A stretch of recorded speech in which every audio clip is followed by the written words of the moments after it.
નમસ્કાર વિદ્યાર્થી મિત્રો, Shri Gyanjyot education charitable trust સંચાલિત શ્રી દક્ષિણામૂર્તિ વિદ્યા મંદિરમાં હું બરડા શીતલ ફરી એકવાર આપનું હાર્દિક સ્વાગત કરું છું.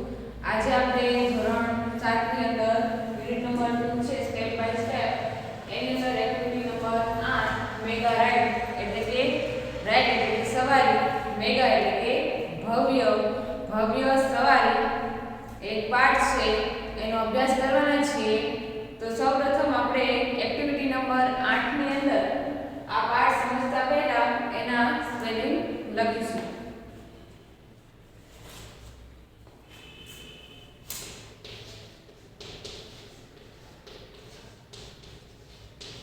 રાઇડ એટલે શું કહેવાય? સવારી.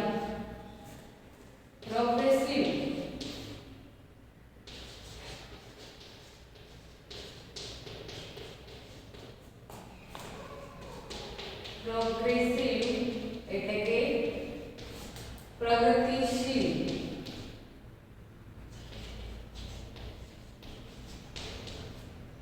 સેન્ટર એટલે કે કેન્દ્ર.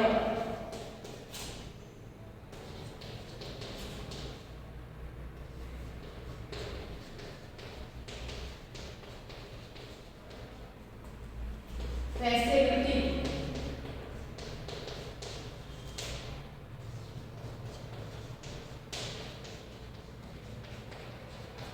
એટલે કે સગવડ અથવા તો સરળતા. ગવર્નમેન્ટ એટલે કે સરકાર.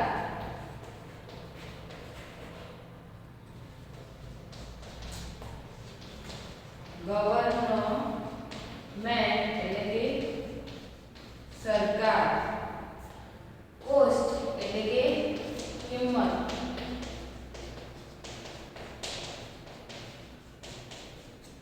કોસ્ટ એટલે કે કિંમત. ફેઝ એટલે કે તબક્કો.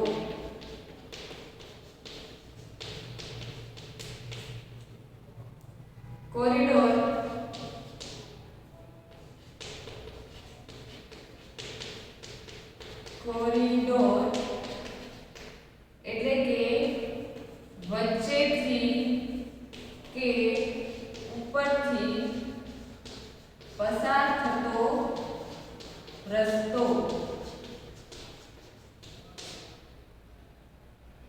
અંડરગ્રાઉન્ડ એટલે કે ભૂગર્ભ.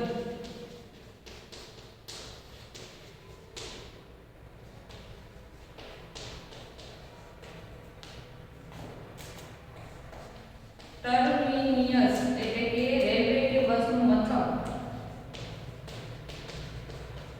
ટર્મિનસ એટલે કે બસનું અથવા તો રેલનું મથક એટલે કે સ્થાન. એક્ઝિટ એટલે બહાર જવાનો માર્ગ.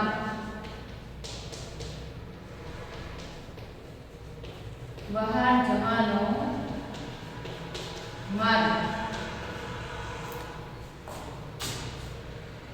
Tech care of. Tech care of. Tech care of એટલે કે સંભાળ લેવી. આ છે એક્ટિવિટી નંબર 8 નો સ્પેલિંગ કે જેની અંદર રાઇડ એટલે શું કહેવાય? સવારી. પ્રોગ્રેસિવ એટલે કે પ્રગતિશીલ. સેન્ટર એટલે કે કેન્દ્ર. ફેસિલિટી એટલે કે સગવડ. ગવર્નમેન્ટ એટલે કે સરકાર. કોસ્ટ એટલે કે કિંમત. ટેક કેર ઓફ એટલે કે સંભાળ લેવી. ફેઝ એટલે કે તબક્કો. કોરિડોર એટલે કે વચ્ચેથી અથવા તો ઉપર નીચે જતો રસ્તો. અંડરગ્રાઉન્ડ એટલે કે ભૂગર્ભ. ટર્મિનસ એટલે કે રેલવેનું મથક. એક્ઝિટ એટલે કે બહાર જવાનો રસ્તો. હવે આપણે જોઈશું એક્ટિવિટી નંબર 8 ની અંદર જે પાઠ છે મેગા રાઇડ એટલે કે ભવ્ય સવારી. મેગા એટલે કે ભવ્ય અને રાઇડ એટલે કે સવારી. તો જોઈએ આપણે Gujarat is a progressive state. Gujarat એક પ્રગતિશીલ રાજ્ય છે. Ahmedabad is the largest city and centre of business in Gujarat. ગુજરાતમાં અમદાવાદ સૌથી મોટું શહેર અને ધંધાનું બિઝનેસ એટલે કે ધંધાનું કેન્દ્ર છે. Gandhinagar is the capital of Gujarat. ગુજરાતની જે ગાંધીનગર છે તે ગુજરાત ગુજરાતની રાજધાની છે. About 50,000 people every day travel between these two capital, old and new. આશરે 50,000 જેટલા લોકો દરરોજ બે રાજધાની જૂની અને નવી એ વચ્ચે મુસાફરી એટલે કે ટ્રાવેલ એટલે કે મુસાફરી કરે છે. So we need a good transport facility. આથી આપણને વાહન વ્યવહારની સારી સગવડની જરૂર પડે છે. The government of Gujarat planned for a new railway project. Gujarat સરકાર એક નવા પ્રોજેક્ટની આયોજન કરી રહી છે. The government started ₹2,000 crore company offer the project. અને આ પ્રોજેક્ટ માટે જે સરકાર છે કેટલા 2,000 કરોડ કંપની શરૂ કરી છે. અને the name of the company is mega metro link express for Gandhinagar and Ahmedabad. અને આ જે કંપની છે એનું નામ શું છે? મેગા એટલે કે metro link express for Gandhinagar અને Ahmedabad. The cost for this project is about 1,200 crore. અને આ જે કોસ્ટ એટલે કે કિંમત, આ જે કોસ્ટ એટલે કિંમત, આ જે પ્રોજેક્ટ છે એની કિંમત કેટલી છે? આ પ્રોજેક્ટનું જે કિંમત અથવા તો ખર્ચ કયો તો કેટલો કે 1,200 કરોડ રૂપિયા છે. This metro rail project has two phases. In the first phase, there will be 3 lines: north-south corridor, east-west corridor, and underground corridor. Underground એટલે શું કહેવાય? ભૂગર્ભ અથવા તો અંદર જવાનો જે રસ્તો હોય, ભૂગર્ભમાં જે ગાડીની રચના હોય એને શું કહેવાય? અંડરગ્રાઉન્ડ. ગુજરાત સરકારે જે આ મેટ્રો લિંકના પ્રોજેક્ટના તબક્કા બનાવ્યા છે એના કેટલા 3 તબક્કા છે. પ્રથમ તબક્કામાં 3 લાઈન છે. એમાં નોર્થ-સાઉથ એટલે કે ઉત્તર-દક્ષિણ અને ઈસ્ટ-વેસ્ટ એટલે કે પૂર્વ-પશ્ચિમ ભૂગર્ભ માર્ગ છે. The total length of all 3 lines will be 76 kilometre. અને આ 3 માર્ગની જે લંબાઈ છે એ કેટલા કિલોમીટર જેટલી છે? તો 76 કિલોમીટર જેટલી. The north-south corridor will connect Ashram road to Gandhinagar. North-south માર્ગ જે છે જેને ઉત્તર-દક્ષિણ કહેવામાં આવે એનો જે ભાગ છે ત્યાં સુધી છે આશ્રમ રોડ અને ગાંધીનગરને જોડશે. This corridor will be 32.65 meters long. Corridor એટલે કે વચ્ચેથી ઉપરથી પસાર થતો રસ્તો, ઉપર અથવા તો નીચેથી પસાર થતો રસ્તો. આ જે ધોરીમાર્ગ છે એ લાંબો કેટલો હશે? 32.65 કિલોમીટર જેટલો લાંબો હશે. Total length of all 3 lines will be 76.5. અને આ જે it will start from APMC Vasana on National Highway 8A. It will pass through Vasana, Paladi, VS Hospital and Town Hall. અને એની શરૂઆત તે રાષ્ટ્રીય ધોરીમાર્ગ જે છે એ 8A પર APMC વાસણાથી શરૂ થશે અને વાસણા, પાલડી, VS હોસ્પિટલ અને ટાઉન હોલથી પસાર થશે. આ બધા અમદાવાદના સ્થળોના જે વિસ્તાર આવે છે એ બધાના નામ છે કે જે 8A ઉપર આ જગ્યાએ પાલડી, વાસણા અને ટાઉન હોલ અને હોસ્પિટલ VS હોસ્પિટલથી પસાર થશે. This line will cross the east-west corridor at Income Tax Junction. આ જે માર્ગ છે એ ઈસ્ટ વેસ્ટ એટલે કે પૂર્વ પશ્ચિમ માર્ગને ઇન્કમ ટેક્સ જંકશનને ક્રોસ કરશે.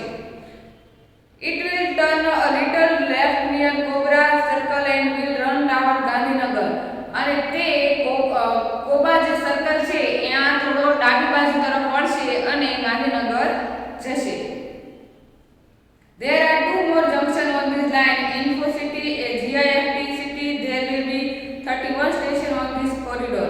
આ માર્ગ પર કેટલા આ લાઈનના 2 વધારાના જંકશન મળશે અને એમાં જો કોણ આવે? ઇન્ફો સિટી અને ગિફ્ટ સિટી. અને આ માર્ગ પર કેટલા લગભગ 31 જેટલા સ્ટેશનો હશે.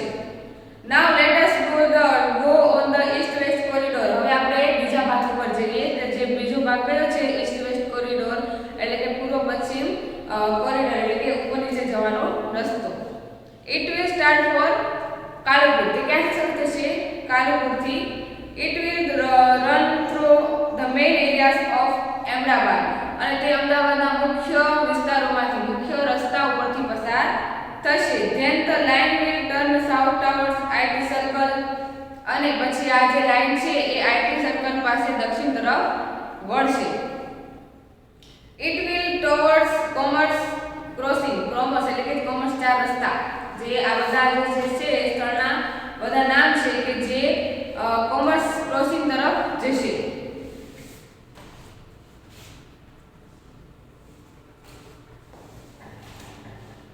There will be 31 station on this corridor. એટલે કે આ જે છે એમાં 31 જેટલા કોરિડોર એટલે કે 31 જેટલા સ્ટેશનો અહીંયા હશે.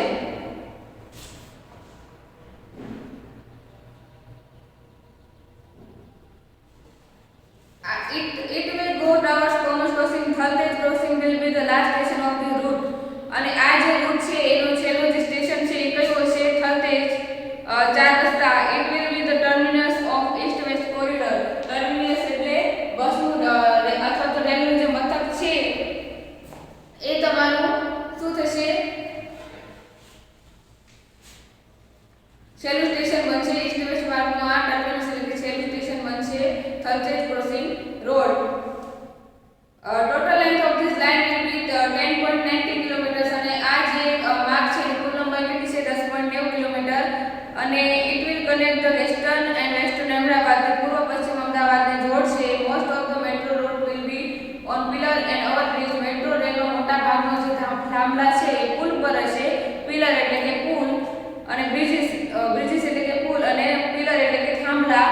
This will be called elevated route. અને આને આપણે એલિવેટેડ રૂટ તરીકે ઓળખવામાં આવશે. The traveller will enjoy the beautiful scene in the town. મુસાફરો શહેરના સુંદર દ્રશ્યોનો આનંદ માણી શકશે. It will be a lovely view to see metro train running on elevated tracks. Metro ટ્રેનને એલિવેટેડ ટ્રેક્સ ઉપર ઊંચા બે માર્ગો પર દોડતી જોવી એ એક સુંદર દ્રશ્યો રહેશે. Most of the metro road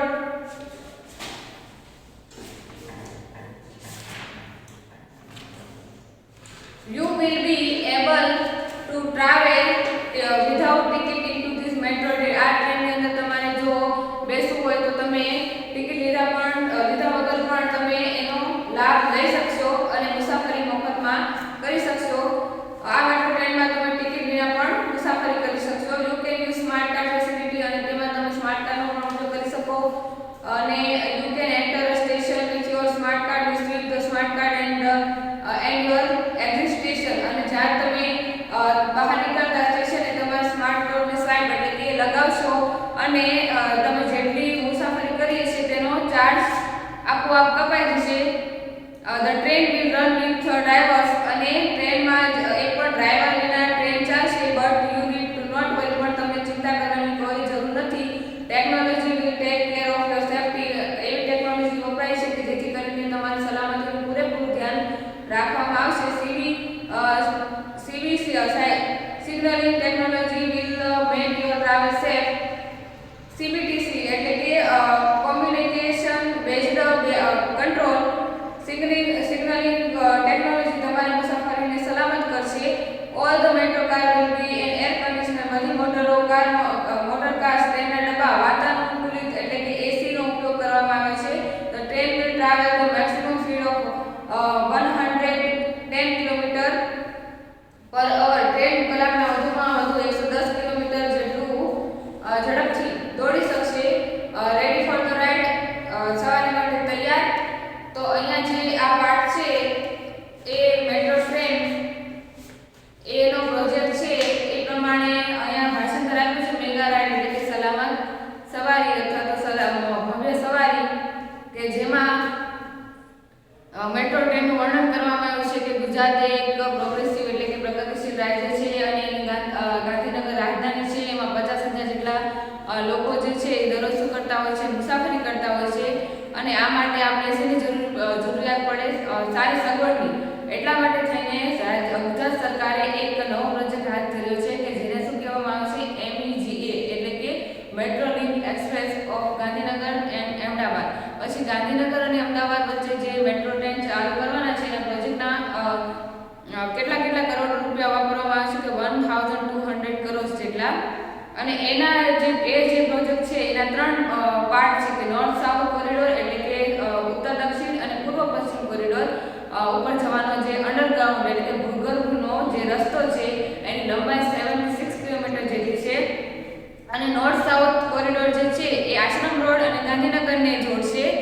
અને એમાં કયા કયા વિસ્તાર આવશે? વાસણા, પારડી અને બીએસ હોસ્પિટલ. અને બીજો જે ઈસ્ટ વેસ્ટ કોરિડોર છે કે જેની અંદર ઇન્કમ ટેક્સ જંકશનને જોડવામાં આવશે અને એને ઇન્ફોસિટી અને જીઆઈએફટી એના 31 સ્ટેશનોને જોડવામાં આવશે. પછી બીજી વાત કરવામાં આવી છે ઈસ્ટ વેસ્ટ કોરિડોરની પૂર્વ પશ્ચિમમાં કે જેમાં આઈટી સર્કલ અને કોમર્સ 4 રસ્તા જ્યાંથી ટ્રેન પસાર થશે અને એની જે લેન્થ છે લંબાઈ 10.90 કિલોમીટર 10.9 જેટલી. અને પછી મેટ્રો ટ્રેનના જે છે ક્યાં કરવામાં આવે તો મોટા પિલરો અને બ્રિજ એટલે કે પુલ પર રચવામાં આવે છે. એને શું કહેવામાં આવે છે? એલિવેટેડ રાઉટ કહેવામાં આવે છે. અને જેથી કરીને આ જે રૂટ ઉપર જ્યારે આ ટ્રેન ચાલશે ત્યારે જે દ્રશ્યો છે એ સુંદર અને રમણીય લાગશે. તે જોવું એક લહાવો છે અને લોકો સલામત રીતે આ જે ટ્રેન છે એનો લાભ લઈ શકશે. અને સ્માર્ટ જ્યારે તમે આ મેટ્રો ટ્રેનમાં બેસો તો તમને મફતમાં પણ એટલે કે સવારી તમને મફતમાં પણ કરવા મળશે અને સ્માર્ટ કાર્ડનો તમે ઉપયોગ કરી શકશો. અને સ્માર્ટ કાર્ડને તમે સ્વીપ કરીને તમારા જેટલા જે સ્ટેશને એક્ઝિટ સ્ટેશન હોય એટલે કે જે છેલ્લું સ્ટેશન હોય જ્યાં તમારે ઉતરવાનું હોય ત્યાં તમે તમારા પૈસા એટલા સ્માર્ટ કાર્ડમાંથી કપાઈ જશે. અને તમારે અંદર કોઈ પણ ડ્રાઈવર નહીં હોય છતાં પણ આ રેલગાડી જે છે મેટ્રો ટ્રેન તે ચાલશે અને તમારે કોઈ ચિંતા કરવાની જરૂર નથી. કારણ કે સલામતી ભરી ટેકનોલોજીથી આ જે મેટ્રો ટ્રેન છે બનાવવામાં આવી છે. અને દરેક મેટ્રો ટ્રેનની અંદર એસીની પણ સુવિધા છે અને એની મેક્સિમમ સ્પીડ ઝડપ કેટલી છે? 110 કિલોમીટર પર અવર એટલે કલાકમાં 110 કિલોમીટર જેટલી દોડી શકે. ચાલો તૈયાર છો તમે? Ready for the ride.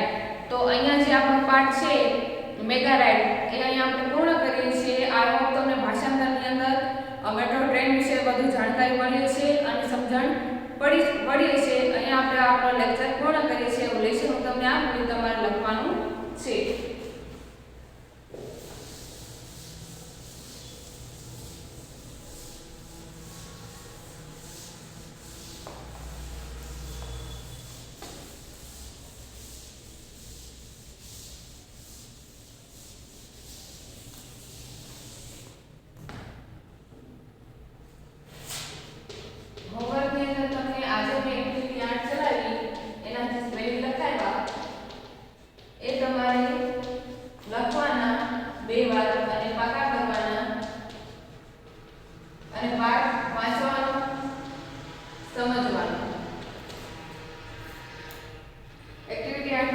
તમારે લખવાના, પાકા કરવાના અને આખો પાઠ વાંચીને તમારે મેટ્રો ટ્રેન વિશે જાણવાનું અને સમજવાનું. અહીંયા આપણે આપણો આ ટોપિક પૂર્ણ કરીએ છીએ. નેક્સ્ટ લેક્ચરમાં આપણે બીજું જોઈશું. Thank you.